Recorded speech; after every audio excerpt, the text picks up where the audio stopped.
Got frequently asked questions, Bolivia. Because it's different. Yeah, they are different. Yeah. Every trip has different demands. That's why I think these videos are so important.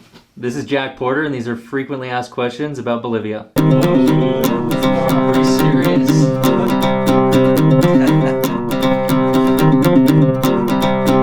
Do it from the top? Take it from the top. Take it from the top. From the top. All right, I'm ready for question 1.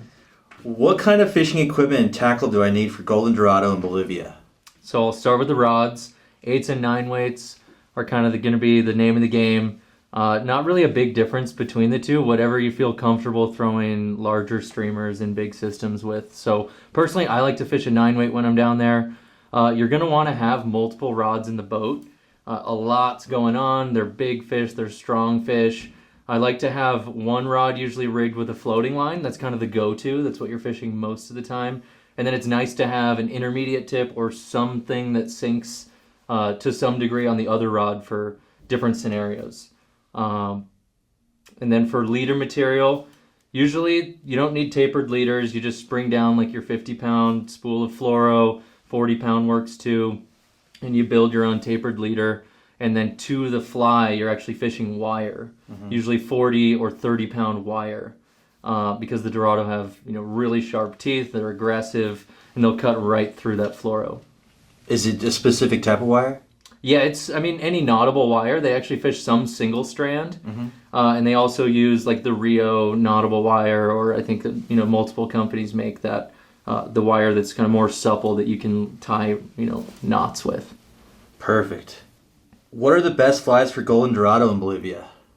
Great question. A really important piece of the puzzle is the right flies for any trip.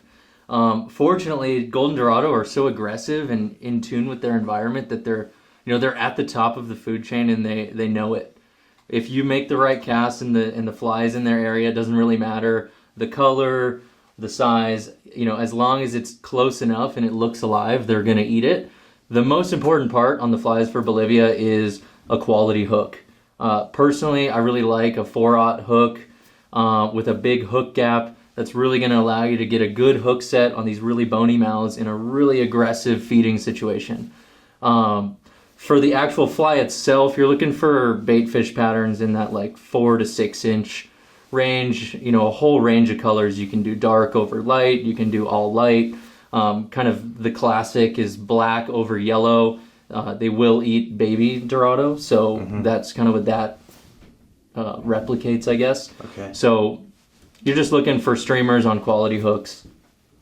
This is a pretty popular question, I think, amongst all of our territories that we cover. What do I wear when fishing in Bolivia? Yeah, it's important no matter where you're going. And every environment has different demands. Bolivia is no exception. It's extreme jungle environment. I mean, you're in the middle of nowhere in the headwaters of the Amazon. So you got to be prepared for that setting. It's hot. You can expect temperatures, anywhere from 65 degrees if you get a rain event, up to 95, even 100 degrees if it's, a really hot time of year. But generally what the guides wear and what you want to wear when you're there, I'll start from the top. Of course, hat, sunglasses, good polarized glasses, important on any fishing trip. Then you want like a light layer, a sun hoodie or a fishing shirt, something that's breathable, that does well when wet. You're constantly in and out of the water, so you don't want anything heavy on your body. Then moving down, they actually wear like running tights or leggings under shorts. This is becoming more popular in other destinations as well. It's just really efficient when you're moving through the water. You don't have drag that you might have with pants. Even those lightweight pants do have some drag, and in Bolivia you're on your feet a lot. Fording the river or walking upstream. So having the tights just makes it easier and more efficient to move through the water. And then the footwear, really important in Bolivia. Again, lots of hiking. It's a pretty physical trip. So felt sole wading boot is a must-have. We've had people, they're hesitant. They don't want to buy felt. They don't own felt. They go with Vibram or rubber sole, and they struggle. It's warm water with algae on all the rocks. It can be slippery. And felt, you can even do felt with studs, makes a huge difference. You want to have comfortable footing when you're working through the jungle, when you're set up on that fish, so felt sole boots, critical. Yeah, and just to go back to the tights that you wear for that to prevent the drag. It also helps prevent bugs probably too from... Exactly, yeah. So you want to be covered up and from the sun. I mean, that's a huge thing for me. Right. 6-7 days fishing in the hot sun on the equator, I mean, that'll get you. I like to be totally covered up. A lot of folks wear sun gloves as well, and it also helps when stripping. And then lastly, a rain jacket. You know, you're in the rainforest, it can rain at any moment. Oftentimes you get a sprinkle and then it clears. That's just kind of the nature of the jungle. Great. What other species can I catch in Bolivia? Yeah, so everyone goes for the golden dorado. I mean, that's the target species. That's, what everyone's there for. But there's some really cool other species. The pacu is another one, often described as the permit of the jungle. It kind of looks like a permit. It's this big disc shape, really dark fish. They vary in color, but some are really dark gray, some are light gray. They're omnivores, so they'll eat nuts and leaves and bait fish. So you can fish all different kinds of patterns for them, but they can be really exciting to catch. Very visual. Oftentimes you'll see them kind of laid up, feeding off the surface, eating leaves and stuff, and you can drop a fly on them and watch them come over and eat it. Their teeth look like a human mouth because they're omnivores. So they've got kind of some cutters in the front and then chompers in the back. So really fun fish that not everyone really realizes is available. And when they come back and I ask them about their trip, they tell me how cool the pacu fishing is. Yeah. Awesome. Yeah, no, what a cool species to target other than the dorado for sure. And then you've got the Yaturano as well, and that's kind of like a smaller version of a dorado if I had to describe it in one quick sentence. You can use even lighter rods with that. You can kind of get into them pretty regularly and pretty often. Again, they're omnivores, but you usually fish them with kind of a smaller or medium-sized streamer. So really, you got your dorado, pacu, and Yaturano. Those are the main species in Bolivia. How is the fishing day structured, and do the guides speak English? So the fishing day, typically you're going to be up for breakfast around 7, and then you're getting in the boats 8 or 9. So you're leaving each day 2 anglers per boat, per guide team. Unlike, a lot of other fisheries where it's 2 anglers per guide, you have a whole team with you. You jump in these dugout canoes, and you've got a bilingual fishing guide that speaks English, and then you have 2 native tribesmen, native to the village in the middle of nowhere, in the jungle where you're fishing, and they're helping pull the canoe, move the boat around, spot the fish. So you have 3 people and 2 anglers, which is really exciting. It's really fun to fish with the natives. It's absolutely incredible to watch them work. I think it's one of the best parts of the program. They don't wear shoes, they don't wear sunglasses, and they see the fish better than anyone can. They move quicker and quieter through the water than we do with all of our gear on. It's absolutely spectacular to watch. Then lunch is done in the field, kind of at a natural breaking point, and then at the end of the day, you're back to the lodge in the evening, to settle in and have dinner there. Cool. That sounds fun. Yeah. What is a must-have for this trip that people overlook? A great question, and it's a pretty comprehensive and extensive gear list for this trip.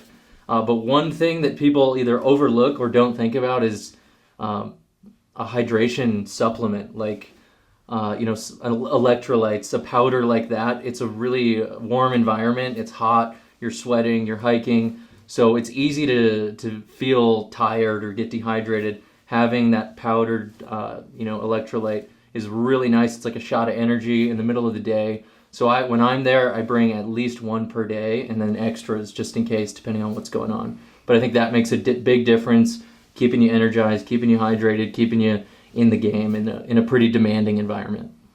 And that stuff you could find at any general grocery store. Yeah, any grocery store, Gatorade, Liquid IV, there's Amazon has it, it's all over the place. But I think it's a really important piece that makes a difference on these really hot climate trips. Yeah, bring your hydration packs. Yes. How bad are the bugs in Bolivia? A question I get for everyone going to Bolivia. I mean, you think rainforest, you think jungle, and you think bugs. I mean, big spiders, big, mosquitoes, no-see-ums. Really, they're actually not that big of a factor when you're down there. So you're often covered up. You got long sleeves for the sun and the bugs. You got long pants for the sun and the bugs. And then anything exposed, I do recommend just a little bit of bug repellent. But it's not like you're getting swarmed with mosquitoes. Sometimes at the lodge in the evening, as in that dusk hour, you can get some bugs that come out. But there's screened in areas at the lodge so you can get away from them. And again, we just recommend any exposed skin, a little bit of bug repellent, and it should do the trick. You're there during the dry season, so the bugs aren't nearly as bad as the wet season. They don't really deal with winter versus summer. It's more wet versus dry. So in that wet season is when the bugs are really going crazy, and in the dry season when the fishing's good and the water's low, the bugs kind of diminish as an issue. Awesome. Where do I need to go in Bolivia, and how do I get there? So getting to Bolivia is not that complicated. Although you're going to the middle of the jungle, it's manageable. You got to get to Santa Cruz, Bolivia, and there's a few ways to go. You can either go like through Miami. There's a direct flight out of there going down, or through Panama City. That's kind of probably the more popular route. What's nice about the program is that they include a hotel night on the front end of the trip, and they encourage you to get in a day early to just kind of make sure you're there and settle in. So everyone's arriving that day early, you've got that hotel night, and then you take that charter flight to the jungle, to the lodge the next day. Spend some time in Santa Cruz. Get some dinner. There's multiple restaurants in the hotel, a really nice pool, a great place to spend the day, and things to do within walking distance as well. Is Santa Cruz, Bolivia safe? Good question.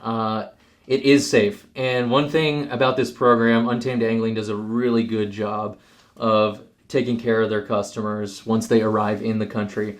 From the time you land and start going through the customs process, you're already with someone, an affiliate of the lodge, a representative, helping you navigate that customs process. They get you to the hotel. Again, the hotel's included. So at no point are you on your own wondering, where do I need to be, trying to fumble through Spanish, how do I get there? They do a really good job at keeping people safe, keeping them where they need to be. But as a city, I've spent quite a bit of time there, and I've walked around, and I've gone and done my own thing and gone out to dinner in town, and I haven't had any issues. So I would say it is safe, and it's a great time to spend, a great city to spend some extra time if you do have the time. Is there laundry at the lodges? Yeah, there is laundry. There's daily laundry service, which is huge for this jungle trip. I mean, there's weight restrictions on the charter flight. They're trying to be around 50 pounds per passenger. It's not hard and strict, but you can't bring everything at home. So packing light is key. I usually bring 2 sets of clothes for a fishing day, and when I get back from one day, boom, put it in the thing. They wash it. Next day, I got clean clothes, and you just alternate through. So it makes it easy to pack light and makes a big difference just for being comfortable on the trip. How important is fitness on a trip like this? So I would say it is important. Again, I've kind of mentioned it in a few of these questions or a few of these responses.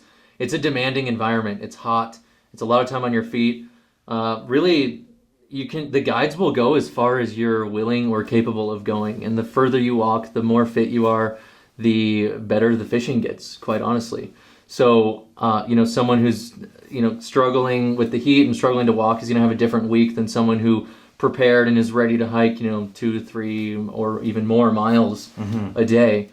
With that said, it's not, if you do struggle with the physical component of things, you're not eliminated from the fishery. There's still plenty of access. The guides pull the boats. There's a lot of water that you don't have to hike miles to. But I think if you do decide to go on this trip, it's worth kind of focusing ahead of time, a couple months out, really get your cardio going and get in shape, because once you're down there, you're going to want to just keep going and see what's around each corner. It's just so cool down there. Can't stop, won't stop. Yeah.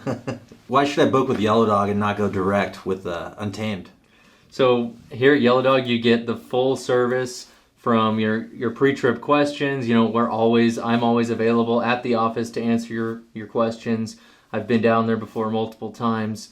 And we can take care of you from the start all the way through the finish. We now have a fly shop here. We can get you set up with exactly the right flies. We've got trip insurance in-house, and we have a full team of dedicated travel experts to make sure that this trip is going to work for you, and we're here to make it all happen and to make sure it's a success. all the way from insurance, flights, all that stuff. Yeah, right? the right lodge, advice on where to go, when to go, unbiased advice about the fishery and the programs to make sure you're getting exactly what you want out of the trip. Thanks for tuning in, and don't hesitate to reach out for any other questions, and we'll see you on the water.